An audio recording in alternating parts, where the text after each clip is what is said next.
நான் உண்மை பின்பற்றாமல் உண்மை விட்டு திரும்பி போவதை குறித்து நான் என்னோட பேச வேண்டாம். நீ போகும் இடத்திற்கு நான் வருவேன், நீ தங்கும் இடத்திலே நானும். உம்முடைய தேவன் உம்முடைய ஜனம். யாருமே இந்த டயலாக் சொல்லுவாங்க? கிறிஸ்தவ கல்யாணம் நம்ம எதிராக இருக்கீங்க. நம்ம கல்யாணம் வச்சது நம்ம கேட்டேன். வாலிபர் மீட்டிங்ல உட்காந்துக்கிற மாதிரி உட்காந்துட்டீங்களா? நம்ம ஒரு உடன்படிக்கை செய்வாங்க தெரியுமா? இன்பத்திலும் துன்பத்திலும் வாழ்விலும் தாண்டிலும் மரணமே அல்லாமல் உடன்படிக்கை. நீங்க எல்லாம் நீங்க இருக்கிற இடம்லாம் எனக்கு சந்தோஷம். நீங்க எங்க போறீங்களோ அங்கே நான் வருவீங்க. சொன்ன மாதிரி கல்யாணம் பண்ணணும் எப்பதான் வருவீங்க? இதுவும் வந்துட்டு இருக்கு. சொல்ல ஒரு வருஷம் கழிச்சு சொல்றேன். சனியில கல்வி வந்துட்டானே இருக்கேன் சொல்றேன். முடிஞ்சு போறதா 2 மாசம் இருக்கிற இடத்துல நான் இருப்பேன். நீ பின்பற்ற இடத்தை நானும் பின்பற்றுவேன். கணவன் மனைவிக்கு சொல்ல வேண்டிய ஒரு அன்பு. ஆனா மாமியாரை பார்த்து பார்வதி சொல்கிறார், மாமியாரே ஓட்டாண்டி மாமியாரே, சொத்து பத்தி இல்லாத வெறுமையா இருக்கிற மாமியாரே, பிள்ளைகளை இழந்துட்டு அனாதை இருக்கிற மாமியாரே, உன்னை பின்பற்றி வந்தா எனக்கு ஒண்ணுமே கிடைக்காது தெரியும் மாமியாரே. நான் பழைச்சு உனக்கு சோறு போடணும் மாமியாரே. இருந்தாலும் நீங்க எங்க இருப்பீங்களோ அங்க நான் இருப்பேன். நீங்க எந்த தேசத்துல இருப்பீங்களோ அங்க நான் வருவேன். எங்க அம்மா வீட்டுக்கு நான் போக மாட்டேன். எந்த ஆதாயம் இருந்தாலும் ரூட்டை வச்சு நிலைமையை வச்சு நம்ம வந்து இல்லை கட்டுகிறாங்க.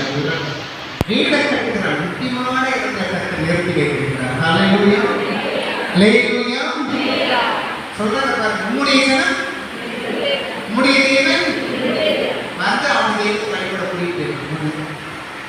உம்முடைய ஜனம் வேண்டாம் மாமியாரே, உம்முடைய கட்டுப்படுங்க ஏன் கட்டுப்படுங்க, உங்க நகை ஏன் நகை, உங்க சொத்து என் சொத்து, உங்க பிள்ளை என் புருஷன், ஆனா பொண்ணு எனக்கு நாற்பது இல்லை வேண்டாம் அப்படின்னு சொல்ற மருமகள் தான் எனக்கு நிறைய இருக்காங்க.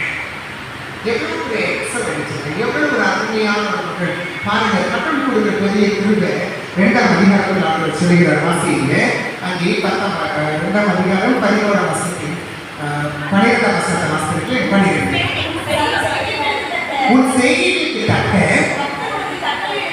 கர்த்தருக்கு கட்டளையிடுவாராக இஸ்ரவேல் தேவனாகிய செட்டேக்கில் அடைக்கலமாய் வந்த உனக்கு உனக்கு அந்த நிறைவு கரக்கத்தை காத்து கொண்டிருக்கிறார். ஹல்லேலூயா ஹல்லேலூயா. கையில பலப்படுத்துங்க. அந்த நிறைவை கர்த்தர் காண செய்வார். நிச்சயமாக பள்ளியில் வீடுகள் நிறம், பிள்ளைகள் தலைக்கும், பிள்ளைகள் ஆசீர்வாதமான பயபக்தி பிள்ளைகளை இருப்பதற்கு ஆண்டவர் உங்களை ஏன் கர்த்தர் மூளையாக கர்த்தர் மூளை கல்லாய் கர்த்தர் வைத்திருக்கிறார். ஹல்லேலூயா ஹல்லேலூயா. அம்மா பிள்ளைகளை பார்க்கிறதுல ரொம்ப பெரிய கலை. முதிர்ச்சியா பேசுகிறது கண்டு ஆச்சரியப்பட்டு சந்தோஷப்படாதீங்க. பிள்ளைங்க முதிர்ச்சியா பேசுகிறது முன்னாடி முதிர்ச்சியா உங்களோட கேள்விகளும் கேட்கும். இப்ப பேசுறோம் முதிர்ச்சியா. நேற்று வீட்டுக்கு வந்துச்சு ஒரு திருமணியுடைய அக்கா வந்து அவருக்கு ஒரு குழந்தை எங்க பக்கத்தில் உட்காந்துட்டு ஆயிரம் ஆட்சி அப்படின்னு இதை பார்த்ததே கிடையாது. அவங்க சொல்லி கொடுத்துருக்காங்க. நல்லா சேர்ந்தான் போகும்போது ஏதாவது வாங்கி கொடுமான்னு சொல்லி கையில காசு கொடுக்குறேன். அவங்க அம்மா கிட்ட ஆட்சியை கொடுத்துருக்கேன். ஆட்சிக்கு நான் வந்து கொடுக்க உடனே அது சொல்லி ஆட்சி எனக்கு கொடுத்தாங்க, நான் உனக்கு தர மாட்டேன், அதை நீ கொடுக்க மாட்டேன். ஆட்சி எனக்கு கொடுத்தாங்க, வாங்கிட்டு தர மாட்டேன், ஆட்சி கொடுக்க மாட்டாங்க. என்னுடைய என்கிட்ட கொடுத்தாங்க. இந்த ஞானம் எங்களுக்கு ஆச்சரியமா இருந்துச்சு. கடைக்கு போயிடுச்சு. கடைக்காரத்தை கேட்டுச்சான், எங்க ஆட்சி எவ்வளவு நேரத்தில் நிற்காங்க, சீக்கிரம் போகப்படுங்க. ஆட்சி எவ்வளவு நேரம் வெயிட் பண்ணுவாங்க, சீக்கிரம் இன்னொரு ஆட்சி வந்திருக்கிறாங்க. இவ்வளவு ஞானம் பேசுகிற மிஸ்டேக் வருது. அதே கொஞ்சம் பெரிய பேருக்கு பேசிட்டு கொடுப்போம். உனக்கு முன்னாடி ஆள் இல்லை என்ன கேட்கிற பிரச்சனை. முதிர்ச்சியா பேசுகிற சந்தோஷம் தான். கேட்க நல்லா தான் இருக்கு. ஆனா சில இடத்துல அடக்கம், அடக்கத்தோடு அடக்கத்துல வந்து ஒரு வார்த்தை ஞாபகம் வரும். பெண்கள் எப்படிமா இருக்கணும்? நான் வார்த்தை சொல்லி விட்டாங்க. அடக்கம் ஒடுக்கமா இருக்கணும். பானை இடத்துக்கு வச்சா கரெக்டா அடக்கி உடங்கி இருக்கும். அதில் என்ன இதில் படிக்கிறீங்க? இன்னும் நிறைய பேர் மாறணும் ஆசைப்படுறதாங்க பார்த்து பாட்டு வைக்க சொல்றீங்க மாதிரி வேற என்ன 4 வார்த்தை சொல்லி வச்சிருக்காங்க. அச்சம், படம், ஞானமா நாணமா? ஞானமா நாணமா? நாணம் என்ன? வெக்கம். அதுக்கப்புறம் பயிர். அது என்ன பயிர்க்கோ பருப்போ நமக்கு தெரியும். அச்சம், அச்சம் என்ன? நீங்களா பயன்படுத்துறீங்களா? அச்சம் கேட்டால் நமக்கு அச்சம் அது வேலை தெரியுது. பயந்த போறீங்களா அப்படின்ட்டு பயந்த போறீங்க உலகத்துக்கு பயப்படுவீங்களா? பயப்பட ஸ்திரீகள் இல்லை, ஆண்டவருக்கு பயப்படணும். உலகத்துக்கு நீங்க எதிர்த்து தான் நிற்கணும். ராஜாவை எதிர்த்து நிற்கிறார். புலியை முரத்தினால் துரத்தி அடித்தார். அவங்கள பயந்து ரசித்திருப்பாங்க, வழியாயிருப்பாங்க தைரியசாலிகள் பெண்கள். ஆனால் நம்ம ஊரில் என்ன சொல்றாங்க? நீ அச்சத்தோட பயத்தோட இதுக்குள்ள கடை. அதுக்கப்புறம் நான் வெக்கம். நம்ம எல்லாம் வெக்கத்தில் இருக்கணும். ஆம்பளைங்களாம் வெக்கம் கட்டவங்களாம் தெரியணும். அப்படிதானே? அப்படிதான் பதிவு. வெக்க கட்டவை பார்ப்பேன் அதானே ஆண்களுக்கு சொல்றீங்க. வெள்ளி படத்தான் சொல்லியிருக்கீங்க. வெக்க கட்டவங்க எங்க எங்க எங்க சமூக கட்டமைப்பு இருக்கிறது. பயத்தோட வெக்கப்பட்டுட்டே இருக்கும். என்ன சொல்றது இல்லை, ஆண்டவரை வெக்கப்பட்டுட்டே உட்கார்ந்து துணிக்க முடியாது, வெக்கப்பட்டுட்டே உட்கார்ந்து சாட்சி சொல்ல முடியாது, வெக்கப்பட்டுட்டே உட்கார்ந்து காரியம் செய்ய முடியாது. எந்த இடத்துல எது இருக்கணும் அந்த இடத்துல அந்த இடம் இருக்கணும். அத்தனை ஆம்பளைகளுக்கும் உண்டு. அவங்க அச்சத்தோட இருக்கணும், நாளத்தோட இருக்கணும், பயத்தோட இருக்கணும், எல்லாம் இருக்கணும். ஹல்லேலூயா, ஹல்லேலூயா, ஹல்லேலூயா. மடம்னா ஒரு வார்த்தை. ஒரு நாளிதழ்ல 2018 படிச்சது. தனக்கு தெரிந்ததை தெரிந்தது என்று சொல்லக்கூடாது பொம்பளைங்க. அதுக்கு பேர் மடமா. ஹலோ, மடம் என்றால் ஊர் பேர் தான் சொல்லுவாங்க. ஒரு மடத்துல போய் தங்குற இடம். அதுக்கு இருக்கு 4 அர்த்தம் இருந்துச்சு. தமிழக அரபில் எடுத்து பார்த்தேன். ஆனால் அந்த நாளிதழ்ல சொல்லியிருக்கு, தனக்கு தெரிந்ததை தெரியாதபடி அவ என்ன செய்யணுமா? அடிமையா இருக்கணுமா.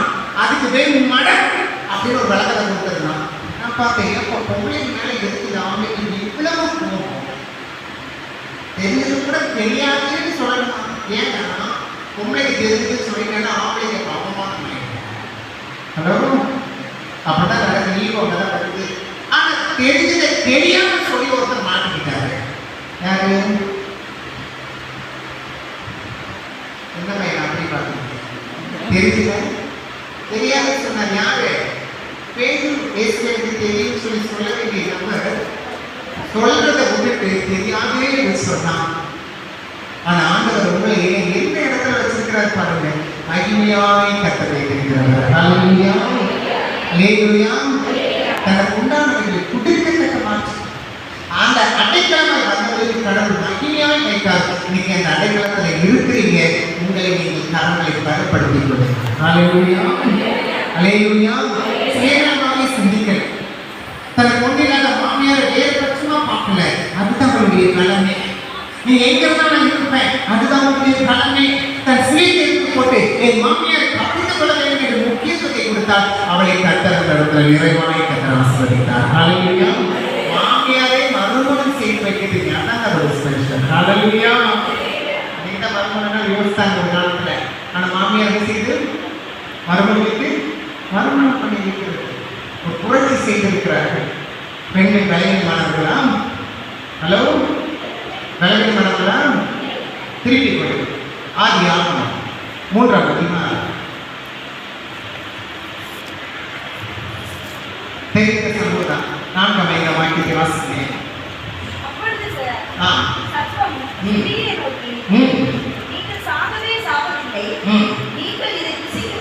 நீங்கள் இதை புசிக்கும் நாளிலே உங்கள் கண்கள் திறக்கப்படும்.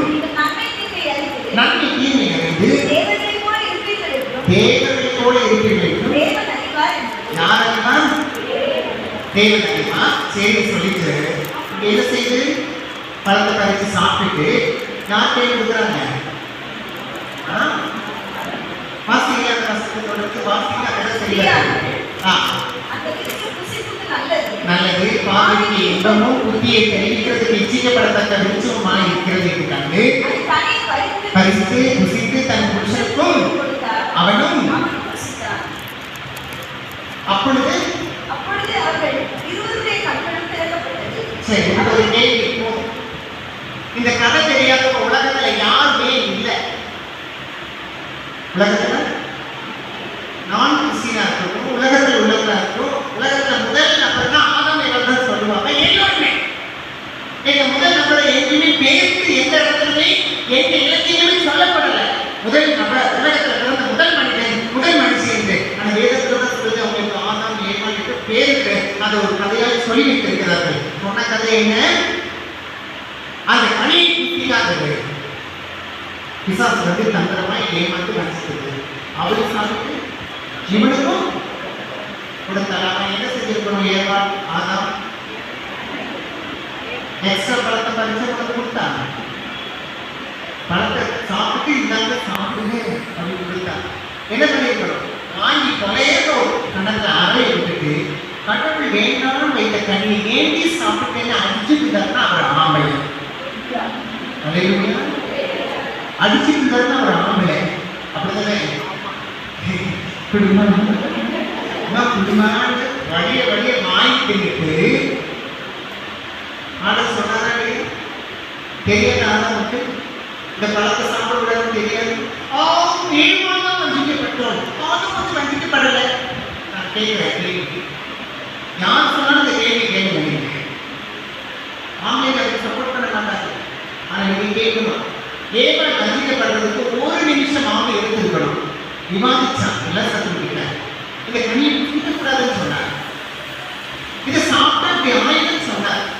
எதிர் விவாதம் வைக்கிறதுல ஏவாள்.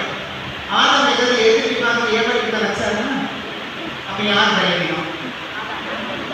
யார் விளையணும்? பெண்களை எதிர்படுத்திக்கிறது. எதிர் விவாதம் பண்ணுவதற்காவது வாயை திறந்தால் இவரோ வாங்கிக்கிட்டே படத்தை வாங்கிக்கிறார். இதுல வேற சொல்றது நாங்க பலசாலி, உடல் பலத்துல பலசாலி.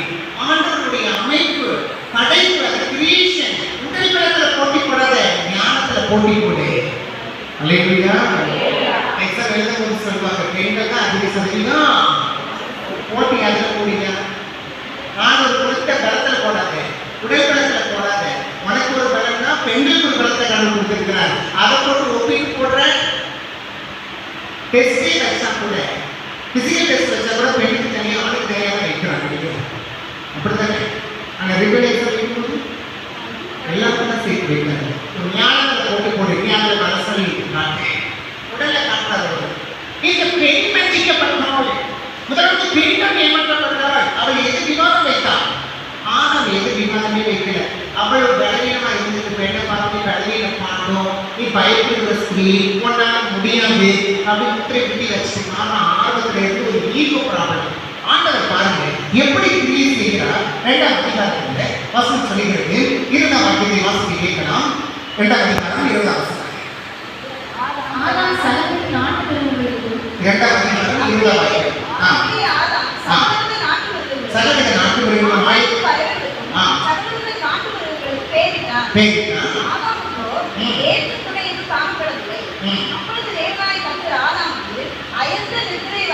ஏற்ற துணை என்ன செய்யல? ஏற்ற சரி. நீங்க வழிபோக்குவதற்கு துணையா யாரை கூட்டிட்டு போட்டீங்க? ஏமா ஒரு இடத்துக்கு போறீங்க, உங்களுக்கு தெரியாது, யாரை கூட்டிட்டு போட்டீங்க? தெரியாத ஒரு ஆளையை கூட்டிட்டு போட்டீங்க? தெரிஞ்ச ஒரு ஆள். சரியா? படிக்காம இருக்கிறோம், படிச்சனோட உதவியை துணையா கேட்கலாம்.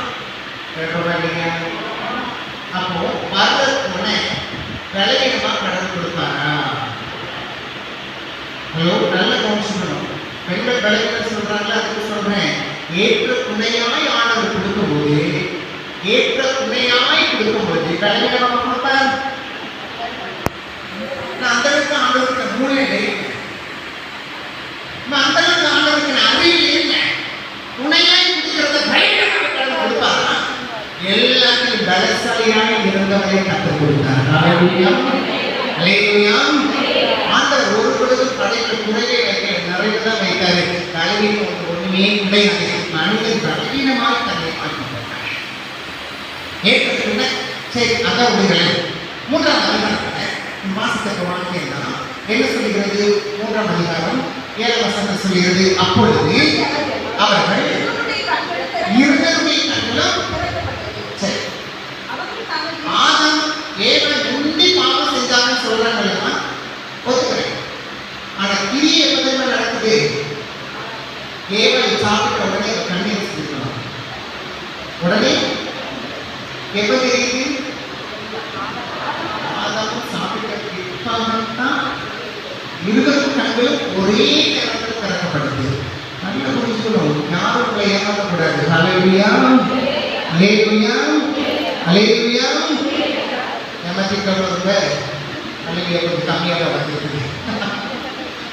ஏமாற்றங்கள் உடனே திறந்திருக்கணும், திறக்கல. ஆதாம் சாப்பிட்ட பிற்பாடுதான் ஏவாள் கண்கள் சேர்த்து திறக்கப்பட்டது. அவனுடைய கிரியை வேற ஒன்று இல்லை. இரண்டு பேரும் சேர்த்து இருந்தார்கள். இரண்டு பேரும் சேர்த்து இருந்தார்கள். இல்ல முந்தினே அவங்க சாப்பிட்டுக்கலாம். ஆனா பலவீனத்துல சாப்பிட்டது ஆதாம். இதற்கு விவாதத்தில் ஏமாற்றப்பட்டவள் அவள் பலவீனத்துல வாங்கி சாப்பிட்டார். இவ்வளவுதான் வித்தியாசம். ரெண்டு பேருமே ஒரே நேரத்தில் பாவத்தை கத்த சொன்ன வார்த்தையை மீறினார். இப்ப சொல்லுங்க, யாருக்கு பலசாலி? யாருக்கு பலசாலி? நான் தான் சொல்லுமா? பெண்கள் தான் நீங்க. இந்த ஆண்கள் இருக்காங்க, சாமி உங்களை பார்த்ததே இல்லை. அவங்க வச்சு யார் பலசாலி? பெண்களும் பலசாலி. ஆண்கள் பலசாலிகள். ஆனால் பெண்களும் பலசாலிகள். பலவீனமாக கற்ற உள்ள இங்கே கிடைக்கல. அதாவது கரத்தை பலப்படுத்திக் கொள். இதை கட்டிக்கொண்டு ஒரு கரத்தை பலப்படுத்த உலகம் முன்னோடி. நீங்கள் வந்து அவைகளை கற்றுக்குள் சுதந்திரித்துக் கொள்ள, நீங்கள் வந்து அதை கற்றுக்குள் உருவாக்க, அந்த குடும்பத்தை, அந்த தேசத்தை உருவாக்க. நம்ம பல வார்த்தைகளை பார்க்க முடியும். எஸ்தர் தேசத்துக்காய், இனத்துக்காய் போராடி வென்றெடுத்தார் இல்லையா? எஸ்தர் பாரதியின் பேர் வச்சிருக்கேன். நல்லா இருக்க. நீங்க திரும்பி மக்களுக்காக நடவே நின்றுட்டு இருக்கேன். ஹல்லேலூயா. எனக்கு தெரியாது எஸ்தர் வச்சுட்டாங்க. அதுக்கப்புறம் தான் எனக்கு தெரியுது அவளுக்கு எங்க இடத்துக்காக போராடினவள். இன்னைக்கு எங்க இடத்துக்காக போராட்டப்படி கத்தர் மாற்றிவிட்டார். ஹல்லேலூயா. சாரி, தேவன் தன் ஜனத்துக்கு அவர் தீர்க்கதரிசனம் சொல்றார். ஒரு நியாயத்திலேயோ ஒரு பெண்ணை தலையப்பாட்ட பார்க்கணும் பெரிய இருக்குங்க. ஆனா ஆண்டவர் நிறுத்தி வைத்திருக்கிறார். பெண்ணுக்கு சமத்துவத்தை கொடுக்கிறார். பாருங்க, ஆண்கள் மட்டும்தான் நியாயம் இருக்கும் என்றல்ல, பெண்களும் அங்கே ஜட்ஜ்மெண்ட் பண்றதுக்கு அன்னைக்கு ஒரு வாய்ப்பை கடவுள் கொடுத்திருக்கிறார். 2 வசனத்தை வாசித்து முடிக்கிறேன், திருப்பி கொடுக்கிறேன். நீதிமொழிகள் 31ஆம் அதிகாரம் 1-2 வாக்கியத்தை வாசித்து கேட்கலாம். நீதிமொழிகள் 31ஆம் அதிகாரத்திலே முதல் 2 வாக்கியத்தை வாசித்து கேட்போம்.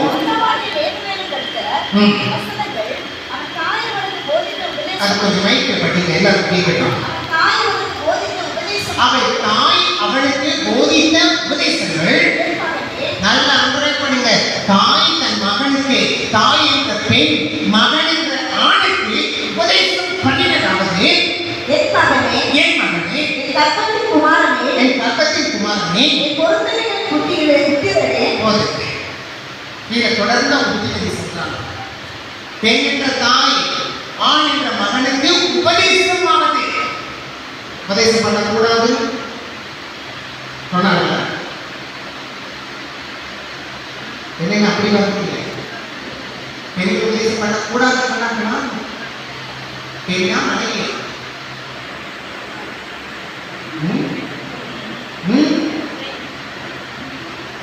அதன் சபைக்கு அந்த சூழ்நிலையில் அவர் சொல்லிட்டார். அவ்வளவுதான். காமனத்துக்கு எல்லா இடத்தையும் நம்ம சொல்லிட முடியாது. பெண்களை கத்த உபதேசிக்கவும் கத்தர் அனுமதித்திருக்கிறார். அனுமதிக்காது இருந்தார் என்றால் பாரபட்சம் இருக்கிறதுக்கு அர்த்தம். வேதம் சொல்கிறது கத்தர் பாரபட்சம் பாராத தேவன். கிறிஸ்துக்குள் ஆண் பெண்